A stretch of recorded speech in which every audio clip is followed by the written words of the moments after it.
जब जब भारत माता के ऊपर संकट मंडराए हैं, तब तब उसकी रक्षा के लिए वीर सुपुत्र उठ खड़े हुए हैं। ऐसे दो महान स्वतंत्रता सेनानी थे वीर सुरेंद्र साय और नेताजी सुभाष चंद्र बोस। ये दोनों संग्रामी के समय अलग हो सकते हैं, पर लक्ष्य एक था, अंग्रेजों से भारत माता की मुक्ति। नेताजी का जन्म हुआ था कटक के ओडिया बाजार में, जबकि वीर सुरेंद्र साय का जन्म संबलपुर के राज परिवार में।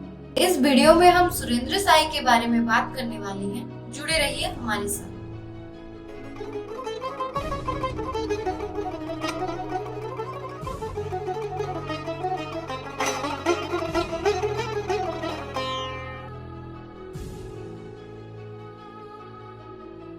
वीर सुरेंद्र साय अनंत साहस और दृढ़ संकल्प के प्रतीक। माधो सिंह, कुंजाल सिंह, एरी सिंह, बैरी सिंह, अदंत साय, उज्जवल साय, खगेश्वर दाव, शालिग्राम बरिया, गोविंद सिंह जैसे मुट्ठी भर वीर योद्धाओं के साथ ब्रिटिश राज के खिलाफ लड़ी।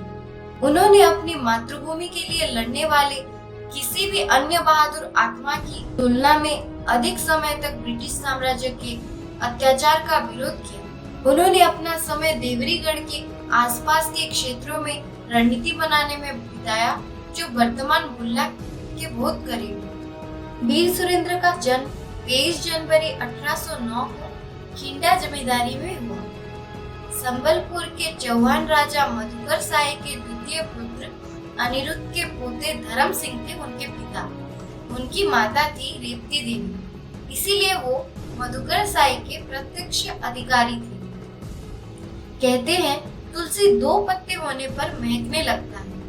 वैसे ही बाल्यकाल से उन्होंने घुड़सवारी और मार्शल आर्ट में अपनी दुर्लभ प्रतिभा और असाधारण कौशल का प्रदर्शन किया तथा धनुर्विद्या तलवारबाजी में निपुण हो गए थे। उनके पिता के मृत्यु के बाद काका बलराम साय के देखरेख में लालन पालन हुआ था सुरेंद्र का। विवाह समय आने से सुरेंद्र का विवाह उस समय के राजगंगपुर अधीनस्थ हाथीबाड़ी जमींदार की कन्या से उनका विवाह हुआ था। उनके सिर्फ एक बेटे थे, मित्रभानु साय। 1803 में अंग्रेजों ने उड़ीसा को अधिकार में लिया, पर रानी रतन कुमारी के नेतृत्व में विद्रोह के कारण 1819 को ही संबलपुर को अधिकार कर पाए थे। 1833 में अंग्रेजों ने नारायण सिंह को गद्दी पे बिठाया तो प्रजा में असंतोष दिखाई दिया, क्योंकि वो प्रजा स्वार्थ विरोधी थे। यहाँ संबलपुर के आदिवासी सुरेंद्र साय को राजगद्दी पर बिठाने की मांग करने लगे, पर नारायण सिंह ने अंग्रेजों के सहारे सुरेंद्र और उनके समर्थकों के ऊपर आक्रमण करके पराजित कर दिया। सुरेंद्र साय के काका बलराम को आजीवन कारावास मिला और सुरेंद्र को 5 वर्ष का। फिर राजा के आपत्ति के कारण वो आजीवन कारावास में परिणत हुआ। 1849 में नारायण सिंह की मृत्यु हुई तो संबलपुर के ऊपर अंग्रेजों का पूरा नियंत्रण हो गया। कालांतर में 1857 के स्वतंत्रता संग्राम में सिपाहियों ने हजारीबाग जेल तोड़कर जेल में बंद कैदियों को मुक्त किया।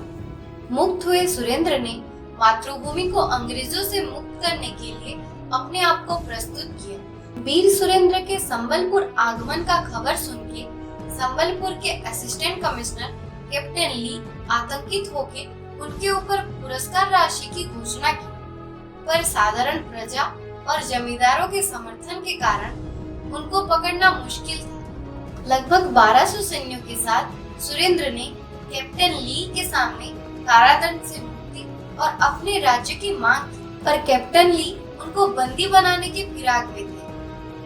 वीर सुरेंद्र अंग्रेजों के आंखों में धूल झोंककर वहां से निकल आए। विद्रोह और तेज होने लगा। सुरेंद्र छापामार युद्ध नीति से अंग्रेजों के ऊपर आक्रमण करने लगे। दोनों ओर से उनके लोगों की मृत्यु हुई, पर ज्यादा क्षति अंग्रेजों की हुई। इसीलिए वीर सुरेंद्र को पकड़ने के लिए अंग्रेज हर प्रकार के उद्यम करने लगे। 1869 में मेजर इम्फो ने संबलपुर का शासनभार ग्रहण किया। वो जानते थे सुरेंद्र को पराजित करना कितना मुश्किल है, तो उन्होंने सुरेंद्र के प्रति नरम नीति का प्रयोग किया। अगर स्वतंत्रता सेनानी आत्मसमर्पण कर दे तो क्षमा दिया जाएगा। दूसरा क्या किया? बहुत वर्षों तक लड़कर थके हुए सुरेंद्र के सहयोगी और कोई उपाय न पाकर एक के बाद एक आत्मसमर्पण करने लगे।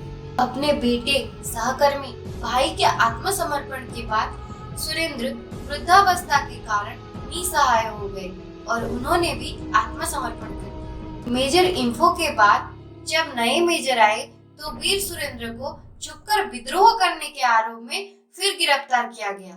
1864 को उन्हें रायपुर के जेल में भेजा गया।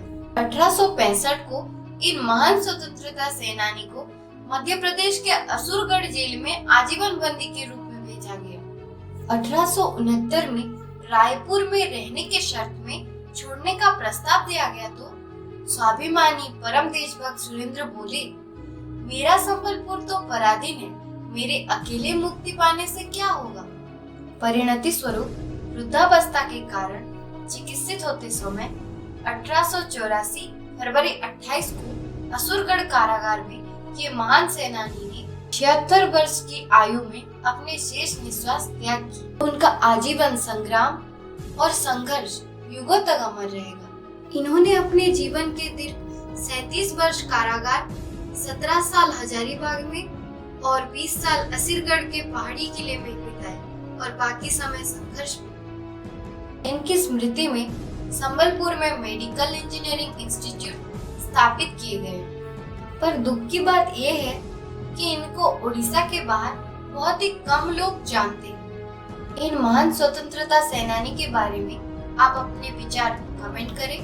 वीडियो अच्छा लगा तो लाइक करें, शेयर करें और चैनल को सब्सक्राइब करना मत भूलिए। वंदे मातरम। जय हिंद, जय भारत।